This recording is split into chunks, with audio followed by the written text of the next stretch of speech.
Shalom, Sobat Kairos yang dikasihi Tuhan Yesus Kristus. Renungan firman Tuhan bagi kita untuk hari ini tertulis dalam 1 Tawarik 29 ayatnya yang ke-12. Saya akan membacakannya untuk kita sekalian.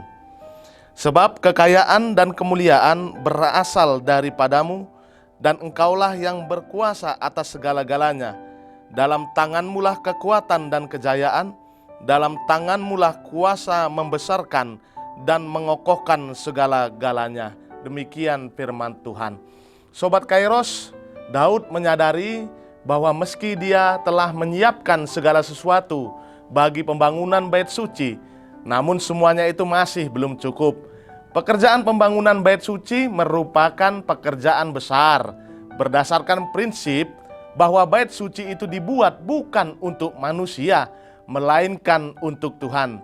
Dan karena itu pada akhir hidupnya, Daud masih melakukan penggalangan dana di kalangan umat Israel. Daud menjadikan dirinya teladan bagi kita semua dengan mempersembahkan apa yang dimiliki, emas dan perak murni.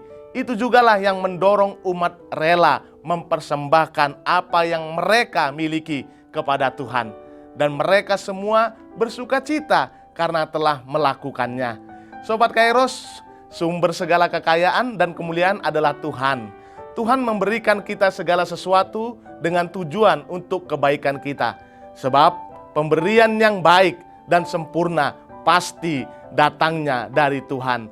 Dan Tuhan tidak pernah memberikan sesuatu yang jahat kepada anak-anaknya, kita semua. Namun penggunaan dan pemanfaatan harta kekayaan dengan cara yang salahlah yang dapat merusak hidup kita semua dan sesama, bukan harta kekayaan itu sendiri. Acap kali harta kekayaan juga membuat kita kurang berserah kepada Tuhan. Harta kekayaan begitu memikat hati dan teramat penting, dan akhirnya menjadi tuan yang baru melebihi Tuhan yang adalah Sang Pemberi berkat. Tak seorang pun dapat mengabdi kepada dua tuan, karena jika demikian ia akan membenci yang seorang dan mengasihi yang lain, atau ia akan setia kepada yang seorang dan tidak mengindahkan yang lain. Kamu tidak dapat mengabdi kepada Allah dan kepada Mammon. Inilah yang membawa seseorang kepada kehancuran dan kebinasaan kekal. Sobat Kairos, kekayaan, harta, atau uang yang banyak bukanlah segala-galanya dalam hidup ini. Sebaliknya, kemiskinan atau hidup yang berkekurangan bukanlah akhir dari hidup ini. Kaya atau miskin tergantung bagaimana kita menggunakan apa yang sudah dianugerahkan Tuhan bagi kita sebagai alat untuk berbuat kebaikan dan kebajikan. Mari berkomitmen menggunakan berkat Tuhan tersebut bukan untuk diri kita sendiri, melainkan untuk memberkati orang lain dan melayani Tuhan. Muliakanlah Tuhan dengan hartamu. Selamat beraktivitas Sobat Kairos. Tetap protokol kesehatan. Tuhan Yesus memberkati kita semua.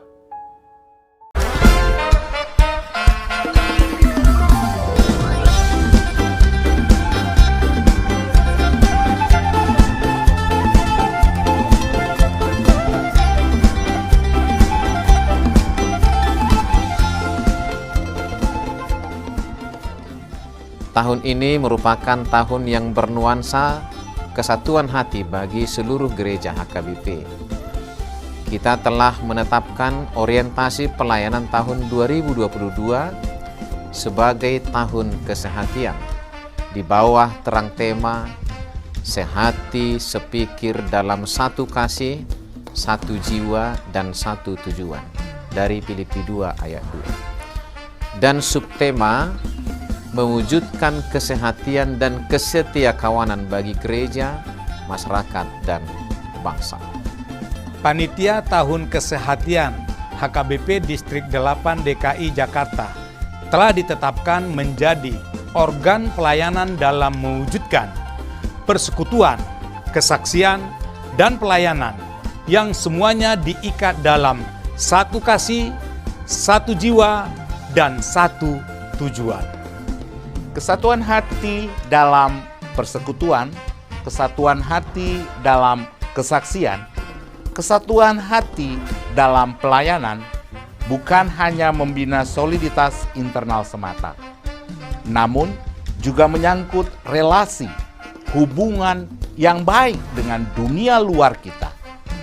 Maka untuk mewujudkan kesehatian yang nyata dalam kehidupan warga gereja, Panitia Tahun Kesehatian HKBP Distrik 8 DKI Jakarta berkomitmen untuk berkarya dalam program-program kreatif dan relevan dan bernilai tinggi untuk menguatkan visi dan misi kerajaan Allah di dunia ini.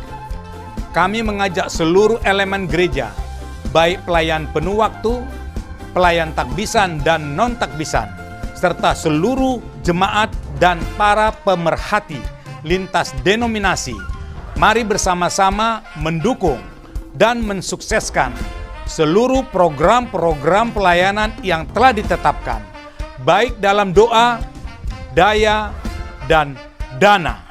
Semuanya akan menjadi persembahan yang hidup bagi Tuhan untuk memperkokoh persatuan yang hidup dan saling melayani di tengah kehidupan yang penuh dinamika ini. Marilah saling mendoakan, saling menopang, serta bertolong-tolonganlah menanggung bebanmu. Demikianlah kamu memenuhi hukum Kristus. Horas, horas, horas!